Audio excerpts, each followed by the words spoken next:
இந்த சம்மருக்கு சும்மா ஜில்லு ஜில்லுன்னு ரசமலாய் எப்படி செய்கிறதுன்னு பார்ப்போமா. அதுக்கு நான் பசும்பால் எடுத்திருக்கேன். நீங்கள் பசும்பால் இல்லைன்னா ஃபுல் ஃபேட் மில்க் எது வேணாலும் எடுத்துக்கோங்க. நல்லா பால் கொதிக்க ஸ்டார்ட் ஆகும் போதே வினிகர் இல்லைன்னா லெமன் ஜூஸ் ஆட் பண்ணி பாலை திரைய விட்டுருக்கோங்க.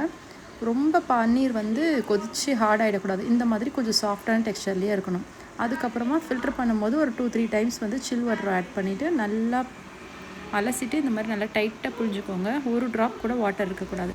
அதுக்கப்புறம் ஒரு அகலமான பிளேட்டில் இந்த பன்னீரை ட்ரான்ஸ்ஃபர் பண்ணிவிட்டு உங்கள் உள்ளங்கையில் நல்லா ப்ரெஷர் கொடுத்து நல்லா பிசைஞ்சுக்கோங்க.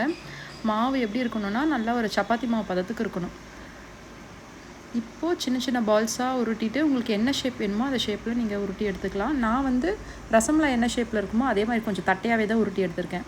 இப்போது ஒரு பேனில் ஒரு கப் சுகரு, கொஞ்சமாக ஏலக்காய் பொடி, அதுக்கப்புறம் தண்ணி ஆட் பண்ணி சுகர் சிரப்பை நல்லா கொதிக்க வச்சுக்கோங்க.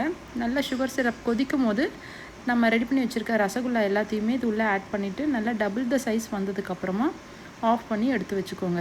இப்போ ஆஃப் பண்ணி ஆறுனதுக்கப்புறமா ஒரு பிளேட்டில் ஒவ்வொரு ரசகுல்லாவாக எடுத்து வச்சு இந்த மாதிரி ஸ்குவீஸ் பண்ணி சுத்தமாக சுகர் சிரப் இல்லாமல் எடுத்து வச்சுக்கோங்க. நெக்ஸ்ட்டு இன்னொரு பேனில் ஃபுல் ஃபேட் மில்க் அப்படி இல்லைன்னா பசும்பால் ஆட் பண்ணிவிட்டு நல்லா பால் சுண்ட கொதிக்க வச்சுட்டு கொஞ்சம் கொஞ்சமாக ஆடை படியும் போதெல்லாம் உள்ளே எடுத்து விட்டுக்கோங்க.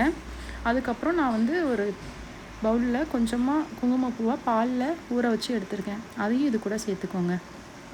கடைசியாக ஒரு கப் சுகரையும் ஆட் பண்ணிவிட்டு பால் நல்லா கொதித்ததுக்கப்புறமா நம்ம ரெடி பண்ணி வச்சுருக்க ஒவ்வொரு ரசகுல்லாவையும் உள்ளே ஆட் பண்ணிவிட்டு சர்வ் பண்ணிங்கன்னா ரசமலாய் சூப்பராக ரெடி ஆகிடுச்சு. ஃப்ரிட்ஜில் வச்சும் சாப்பிட்லாம், அப்படியேவும் சாப்பிட்லாம்.